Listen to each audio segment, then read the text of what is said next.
আসসালামু আলাইকুম ভাইয়া। ওয়ালাইকুম আসসালাম রহমতুল্লাহ। ভাইজান তাহলে কবে বেরিয়েছো কবে? 27 এপ্রিল সকাল 10টার সময় আচ্ছা, সেখান থেকে রওনা হয়েছে। সেখান থেকে রওনা হয়েছে। আচ্ছা, কোথা থেকে রওনা হয়েছে? জীবনতলা থানা থেকে। আপনার পিতার নাম? আক্তার সর্দার। আপনার নাম? হাফিজুল সর্দার। আপনি কতদিনের জন্য বার হয়েছেন? 210 থেকে 230 দিনের জন্য। পুরোটাই হেঁটে যাবেন? পুরোটা হেঁটে যাব। কোন কোন দেশের উপর দিয়ে যাবেন? Pakistan, Afghanistan, Iran, Iraq, Kuwait, Arab. এটা কি ফরজ হজ না উমরা হজ, কোনটা? খরচ ফরজ হজ, মানে এবছর আর হচ্ছে না? না, সামনের বছর সময় আছে।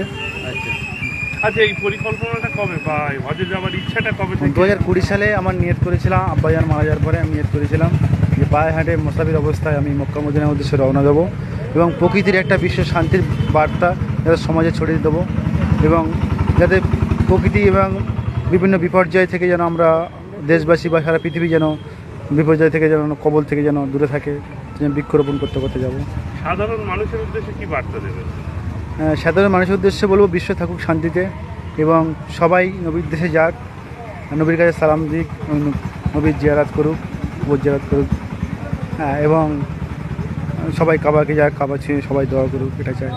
আর বিশ্ব যাতে শান্তিতে থাকুক সেটাও। আপনি ভিসা সমস্ত দেশে পেয়েছেন? এটা করতে কীরকম সময় লেগেছে? একটা কঠিন ব্যাপার, একটা কঠিন দিনের উপর থেকে 1 বছর ধরে আমি এই পত্র অতিক্রম করে এটা আজকের সাকসেস হয়েছি। ভিসা বা সমস্ত ডকুমেন্ট বা সমস্ত অ্যাম্বাসির সাথে কথা বলে কাগজ রেডি করা। এখন সাতুলিয়াতে আছেন, কখন এখান থেকে আর কি? এখানে 3টের সময় বাড়াবো, বিকাল 3টের সময় বাড়াবো। আপনি সারাদিনে কতটা করে হাঁটছেন? সারাদিনে আমার টার্গেট 25 থেকে 30 কিলোমিটার। তো আপাতত এই 1 সপ্তাহ আমি 15-16-17 কিলোমিটার এরকম করে যাচ্ছি, অল্প অল্প যাচ্ছি। মানুষের কেমন সাড়া পাচ্ছে? মানুষের খুব সুন্দর সাড়া পাচ্ছি। যে গ্রামের ভিতর থেকে যাচ্ছি সেই গ্রামের মানুষ, মহিলা, পুরুষ, বাচ্চা, স্টুডেন্ট, ছাত্রছাত্রী সবাই এই পথে আসছে, খুবই ভালো লাগছে। আচ্ছা, আপনি এই পর্যন্ত কটা গাছ নিয়েছেন? আমি এই পর্যন্ত আগামী 27 এপ্রিল থেকে এই পর্যন্ত আমি 400 প্লাস আমি বৃক্ষ রোপণ করে এসেছি এবং সাধারণ মানুষকে দিয়ে এসেছি। সব পেয়ারা গাছ, বিভিন্ন রকম গাছ হতে পারে। ভাইজান বলছি যে পাকিস্তান তো এখন যা ভারতের সঙ্গে যা দ্বন্দ্ব চলছে, আমার মনে হয় পাকিস্তানতে যাওয়া কি সম্ভব হবে এখন? যেহেতু এখন একটা সময় আছে, আমার লম্বা সময় আছে, তো এর ভিতরে যদি সমস্যা মিটে যায় তাহলে পাকিস্তানের উপরে যাবো, তো কাবুল হয়ে আমি ব্যাক করবো। নয়তো বিকল্প অন্য চিন্তা ভাবনা করবো। আচ্ছা, তো কোন কোন দেশ হয়ে একবার যাবেন একটু? Pakistan, Afghanistan, Iran, Iraq, Kuwait, Arab. আচ্ছা, এই যে টোটাল ভিসা বা পাসপোর্ট করতে কেমন কি খরচা পড়েছে? প্রচুর একটা খরচা। হ্যাঁ। আচ্ছা, এই খরচা কি কেউ আপনাকে সাহায্য করেছে? না, আমি একটা কাজ করি, বিপর্যয় দপ্তরে কাজ করি, অসামরিক বাহিনীতে অস্থায়ী কর্মী। তো সেখান থেকে কিছু সেভিং জমি আজকের আমি একটা এই বড় পথে নেমেছি।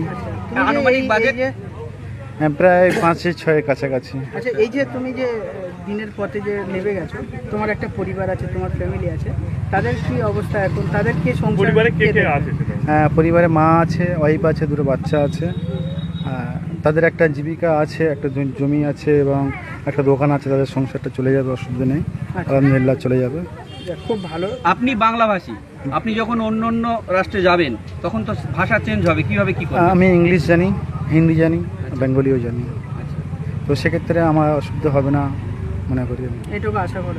অনেকে বলছে যে ভাইরাল হওয়ার জন্য যাচ্ছেন, তাদের উদ্দেশ্যে কি বলবেন? অ্যাকচুয়ালি দেখুন, আমি ভাইরাল হওয়ার উদ্দেশ্যে যাই না, আমি ভাইরাল ছেলে। এর আগে আমি যখন বাংলাদেশ, নেপাল, ভুটান এবং সারা ভারতবর্ষে আমি সাইকেলে প্রচার করেছি। হ্যাঁ, তো সেই ক্ষেত্রে আমার ভাইরাল হওয়ার কোনো জায়গা নেই, কোনো অপশানে নেই। মানে এর আগে আপনার অভ্যাস আছে সাইকেল? হ্যাঁ, এবং সেখানে পরিবেশ রক্ষার প্রচার করতে করতে আমি গিয়েছি এবং বৃক্ষরোপণ করতে গিয়েছি। অতএব সুতরাং কোনো ভাইরাল হওয়ার জায়গা নেই। যারা এইসব কথা বলে থাকে তাদের কথায় আমি কোনো মত করবো না, গুরুত্ব দেবো না। বলতে পারে, যার মানে কারো সাধারণ কমেন্ট করতে পারে, মানুষ তার ব্যক্তিগত অধিকার আছে, সে কমেন্ট করতে পারে। সাইকেলে করে আপনি কটা দেশ ভ্রমণ করেন? বাংলাদেশ, নেপাল, ভুটান ও সারা ভারতবর্ষ। কি উদ্দেশ্যে ছিল? পরিবেশ রক্ষার প্রচার নিয়ে এবং বৃক্ষরোপণের প্রচার নিয়ে। এখন কোনটা দিয়ে যাবেন আমাদের এই বাংলা সহ ভারতে? আমি এখন এই মুহূর্তে আমি ফুরপুরা শরীফ যাব। ফুরপুরা শরীফ থেকে আমি মুম্বাই রোড ধরবো। ফুরপুরা কবে ঢুকবেন? আগামী বৃহস্পতিবার, শুক্রবারের ভিতরে ঢুকে যাবো। মুম্বাই রোড ধরে সাথে একে আমি একটা ব্যাগ, ব্যাগটা আমার সঙ্গে। খাওয়া দাওয়া কি? থাকা খাওয়া কোথায় কি করছেন? থাকা আপাতত মসজিদ, মাদ্রাসা, তারপরে SDO, BDO, থানা, পেট্রোল পাম্প, বিভিন্ন গভর্নমেন্ট প্রপার্টিতে থাকার জায়গা। পুলিশের সহযোগিতা? হ্যাঁ, পুলিশের সহযোগিতা পাচ্ছি এবং নিশ্চয়ই তারা সহযোগিতা করবে এবং তারা পাশে থাকবে, যেহেতু একটা ভালো কাজ। বিশ্ব একটা শান্তির একটা মেসেজ এবং বৃক্ষরোপণের একটা মেসেজ, সেই সাথে সাথে মদিনা শরীফে যাচ্ছি, বিশ্ব নবীর দরবারে যাচ্ছি। নিশ্চয়ই পুলিশ কর্মী থেকে শুরু করে সমস্ত দেশবাসী আমার পাশে থাকবে, আমি আশা করি। কতদিন পরে আপনি বাড়ি ফিরবেন আসার? আমি 7 মাস বাদে বাড়ি ফিরবো 7 মাস পরে। ইনশাল্লাহ। আর কিছু প্রশ্ন? না ঠিক আছে। সবাই হাফিজুল ভাইয়ের জন্য দোয়া করবে যারা ভিডিওটা দেখছে। সবাই আমার জন্য দোয়া করবেন, আমি আপনাদের জন্য দোয়া করবো নবীর দরবারে গিয়ে। ঠিক আছে। হ্যাঁ।